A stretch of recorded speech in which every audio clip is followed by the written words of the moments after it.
আসসালামু আলাইকুম রহমতুল্লাহ বারকাতু। প্রিয় ভাই ও বোনেরা, আমরা সবাই জানি যে এই দুনিয়া একদিন ধ্বংস হবে, কিয়ামত একদিন অবশ্যই আসবে। কিন্তু আমরা এটা জানি না যে কিয়ামত কোন দিন আসবে, কখন আসবে। তো চলুন আমরা সর্বপ্রথম কোরআনে কারিমে দেখি আল্লাহ তাআলা এ বিষয়ে কি বলেন। কোরআনে কারিম, ইয়াসআলুকান নাসু আনিস সাআতি কুল ইন্নামা ইলমুহা ইনদাল্লাহ, যার অর্থ হলো লোকেরা আপনাকে কিয়ামত সম্পর্কে প্রশ্ন করে, তাদেরকে আপনি বলুন যে কিয়ামত সম্পর্কে জ্ঞান শুধু আল্লাহ তাআলা কাছেই আছে। তার মানে হলো কিয়ামত সম্পর্কে, কিয়ামত কোন দিন আসবে, কখন আসবে, ইয়ার জ্ঞান শুধু আল্লাহ তাআলার কাছেই আছে। আল্লাহ তাআলা ছাড়া আর কেউ জানে না। কিন্তু 1400 বছর আগে হুজুর পাক সাল্লাল্লাহু আলাইহি ওয়াসাল্লাম কিয়ামতের কিছু আলামত বলে গিয়েছেন, যা কিয়ামত আসার আগে দেখা দিবে। আজকে আমি সে আলামত থেকে এমন দুটি আলামত তুলে ধরার চেষ্টা করব, যে দুটি আলামত আজকে আমরা নিজের চোখে দেখতেছি।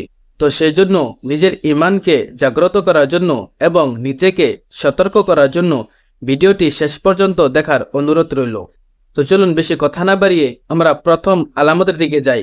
সহিহ বুখারী শরীফের হাদিস, আন আবি হুরায়রা রাদিয়াল্লাহু তাআলা আনহু ক্বাল ক্বালা রাসূলুল্লাহ সাল্লাল্লাহু আলাইহি সাল্লাম ইযা যুয়্যাতিল আমানাতু ফান্তাজিরুস সাআতা, যার অর্থ হলো হযরত আবু হুরায়রা রাদিয়াল্লাহু তাআলা আনহু হতে বর্ণিত আছে, হুজুর পাক সাল্লাল্লাহু আলাইহি সাল্লাম বলেন, কিয়ামতের আগে এমন একটি সময় আসবে যখন আমানতের খেয়ানত হবে। তখন সাহাবারা হুজুর পাক সাল্লাল্লাহু আলাইহি সাল্লামকে জিজ্ঞাসা করলেন, ইয়া রাসূলুল্লাহ, আমানতের খেয়ানত কিভাবে হবে?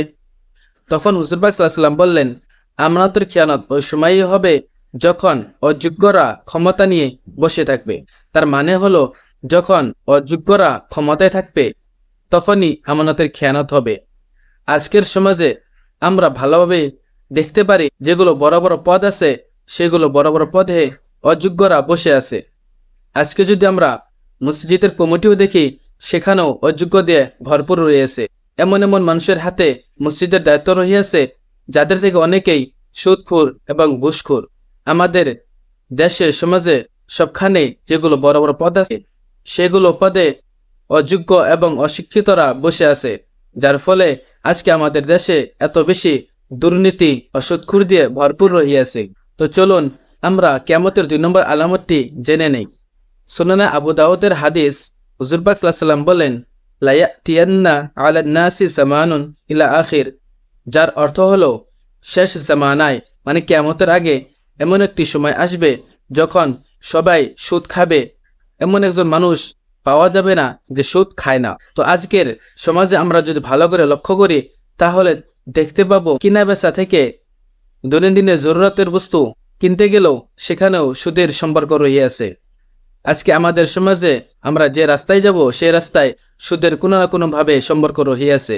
আজকে সুদ থেকে বাঁচা এত একটা বেশি মুশকিল হয়ে গেছে যে আমরা যে কোনো রাস্তায় যাই সেই রাস্তায় সুদের কোনো না কোনো দিক দিয়ে সুদের সাথে সম্পর্ক রহিয়াছে। যদি ডাইরেক্টলি কোনো সম্পর্ক না থাকে, তারপরেও ইনডাইরেক্টলি কোনো না কোনো ভাবে সম্পর্ক রহিয়াছে। আর এই দুটি আলামত আমরা আজকে আমাদের নিজের চোখে দেখতেছি। যদি আপনাদের এই ভিডিওটি ভালো লাগে, তাহলে পরের ভিডিও আপনারা কিসের উপরে দেখতে চান কমেন্টে নিশ্চয় বলে যাবেন। আসসালামু আলাইকুম।